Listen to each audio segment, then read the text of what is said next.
Bismillahirrahmanirrahim. Sedangkan fungsi zikir yang pertama disebutkan di Quran surah ke-13 ayat ke-28.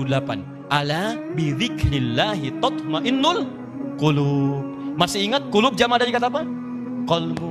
Jadi kalau sholat Anda benar, hati Anda tenang. Ciri hati yang tenang, dia bisa mengendalikan nafsu dalam kehidupannya. Sehingga muncul yang baik-baik di sini. Jadi kalau teman-teman sudah sholat 5 kali dalam sehari, tambah dengan sunnahnya, hatinya belum tenang, pasti ada yang kurang tepat dalam sholatnya.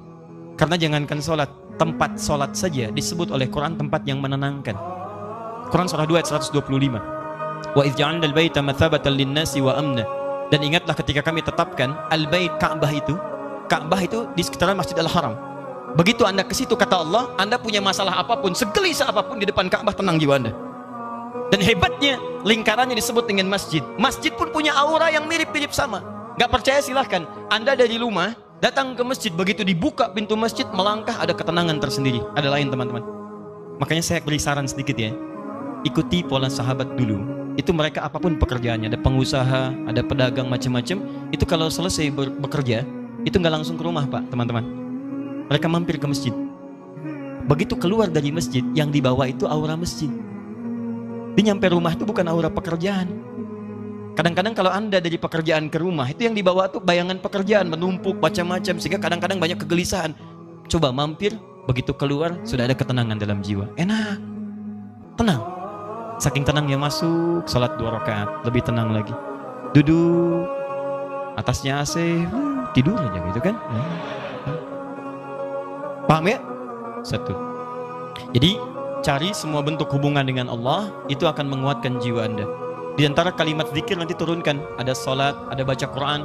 Makanya kalau nggak percaya silahkan, Anda sedang gelisah, buka Quran, sudah, nggak mahal kok, buka mushaf, baca Quran, seketika tenang. Habis itu gelisah lagi. Ya. Kenapa? Belum selesai, baca lagi, minta sampai tenang jiwa Anda. Doa, Quran surah 7 ayat 205, wadhkur rabbaka fi nafsik, doa disebut dengan zikir. Makanya kalau sedang gelisah jangan mengeluh. Nggak ada ayat tentang keluhan. Kalau ada ayat tentang keluhan di Quran, insya Allah saya jadi orang pertama yang mengeluh. Nggak ada teman-teman. Bahkan binatang pun tidak mengeluh dalam kehidupan. Kerjakan. Semut nggak ngeluh. Silahkan cek. Kera tidak mengeluh. Ayam tidak mengeluh. Cek. Nih lihat. Ini ada wajan. Ini ada cacing sini. Di bawahnya kita kasih api di sini. Maka cacing akan bergerak-gerak. Pindah dia kan? Baik. Kenapa dia bergerak? Bukan panas. Bukan, karena cacing tidak mampu untuk mengeluh. Aduh panas, aduh sakit, aduh. Kalau semua aduhnya kapan dia pindahnya? Coba pernah dengar? Coba kalau nggak percaya panaskan. Dengar nggak kalimat aduh, nggak ada. Silakan cek, nggak ada. Dia gerak aja supaya menghindar dari kepanasan. Anda itu nggak pernah tuntas masalah bukan karena Anda kurang hebat, barangkali banyak ngeluhnya. Dan Anda kurang tenang bukan karena kurang kaya, kurang takwanya, ini poinnya. Dan kurang ibadahnya. Itu bagian pertama. Masih ada waktu, masih. 2. Ini. Rumus cepat. 2. Ini indah sekali di Quran. Tadi kata Quran, qad aflaha man zakkaha. Sungguh akan bahagia, tenang orang yang mampu menyucikan hatinya. Baik, ikhwan atau akhwat di atas, kalau nyuci itu pakaiannya dibuang atau kotorannya yang dibuang? Mah, tolong cucikan ya. Iya Pak, palidgun ke sungai. Oh, Masya Allah. Begitu pulang, mana mah pakaiannya? Dicuci, dibuang. Tidak, nyuci, membuang kotornya. Kadang-kadang kotor itu mesti ada untuk nampak yang bersihnya. Sebab kalau kotor nggak ada, yang bersih nggak akan kelihatan. Allah ciptakan marah bukan untuk menjadikan Anda pemarah, tapi supaya sabarnya muncul. Sebab kalau nggak ada marah, nggak akan ada sabar. Kan mustahil ujuk-ujuk tiba-tiba datang kepada saya. Nggak ada hujan, nggak ada angin, nggak ada masalah, tiba-tiba sabar Ustadz, sabar. Saya cuma tanya, sehat? Karena mustahil teman-teman. Mustahil ada kejujuran kalau tidak diciptakan lawannya dusta. Kalau nggak ada dusta, bagaimana bisa mengukur jujur? Jadi caranya bagaimana kata Quran? Ketika Anda mendapati semua ini dalam kehidupan, tidak diciptakan ini kecuali untuk diketahui lawannya. Kalau Anda menemukan sesuatu yang tidak baik, yang bersumber dari nafsu, cepat langsung cari lawannya di takwa untuk menyelesaikan itu semua. Karena itu tidak dimunculkan kecuali melatih Anda untuk mendapatkan sifat takwanya. Contoh prakteknya. Ibu, halo? Suami pulang dari kantor, tiba-tiba marah. Marah saat dititipkan pada suami, hakikatnya isyarat Quran bukan ingin menjadikan suami pemarah, bukan. Tapi dititipkan marah pada suami supaya sabar di ibu itu muncul. Sebab di depan itu banyak persoalan yang membutuhkan sabar yang lebih. Kalau pada yang ini aja nggak bisa sabar, bagaimana mengatasi yang di depan? Diberikan kesabaran itu. Dititipkan marah pada suami bukan untuk menjadikan suami pemarah. Jadi kalau suami pulang marah misalnya, maka lihat cara bacanya. Berarti ibu dituntut untuk menghadirkan kesabaran. Allah sedang ingin memunculkan sifat takwa pada diri ibu dalam bentuk sabar. Ibu ingin dekat dengan Allah? Ingin. Baik. Sekali lagi, ingin dekat dengan Allah? Kunci dekat dengan Allah, sabar. Innallaha ma'as sabirin. Quran surah kedua ayat 153. Allah dekat dengan orang-orang sabar. Ibu ingin masuk surga? Kunci masuk surga, sabar. Quran surah 13 ayat ke-28. Kalimat malaikat pertama menyambut orang ahli surga, salamun alaikum bima sabartum. Selamat, Anda bisa masuk surga karena sabar. Jadi kalau ada suami marah, datang ke rumah, berbahagialah bu. Kenapa? Karena pada saat itu ibu dititipkan oleh Allah langsung cari lawannya. Mama, alhamdulillah, sabar. Ya Pak, Masya Allah. Ini kadang-kadang tertukar. Suami marah, ibu lebih galak. Masya Allah. Mama, kenapa Pak? Mama kenapa? Papa kenapa? Mama gak tahu kalau Papa ini matahari, pemimpin.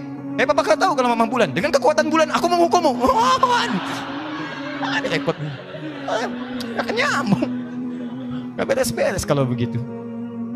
Sama.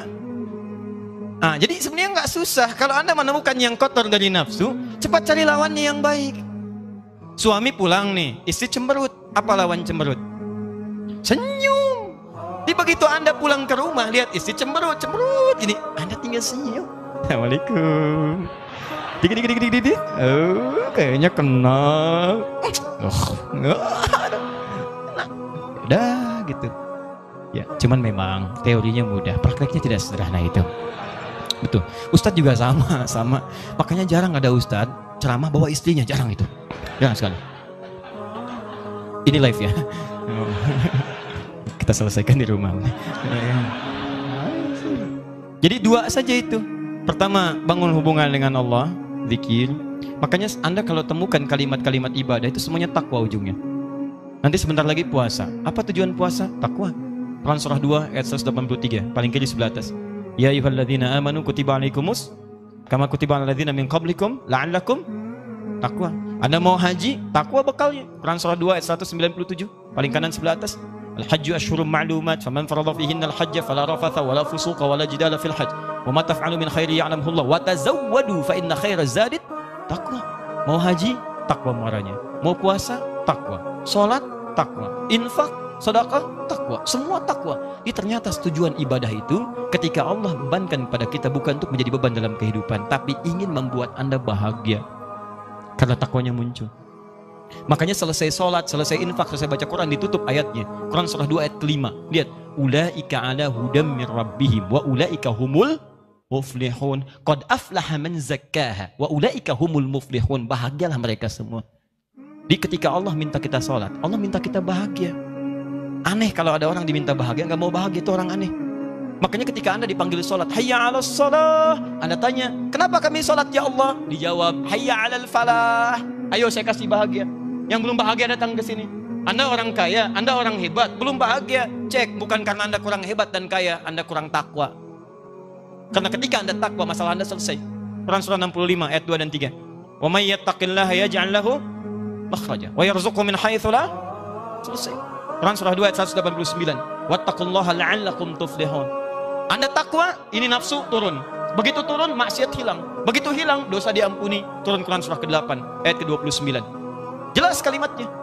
Wa may yattaqillaha yukaffir anhu sayyiati. Siapa yang meningkatkan takwanya, maka keburukannya kami akan hilangkan. Hapus. Lihat contohnya. Anda berbuat maksiat, naktar sauda, seperti tinta begini. Anda kerjakan kebaikan, hapus. Bus. Tapi ingat, dosa itu seperti menulis di papan tulis. Tintanya ringan, mudah untuk dihapus. Tintanya sulit, tidak mudah untuk menghapusnya. Butuh waktu, butuh perjuangan. Kadang-kadang Anda mesti berjuang, seperti saya. Berjuang, datang sendiri, nerangin sendiri, nulis sendiri, ngapus sendiri. Nah sama. Akhirnya. Alhamdulillah.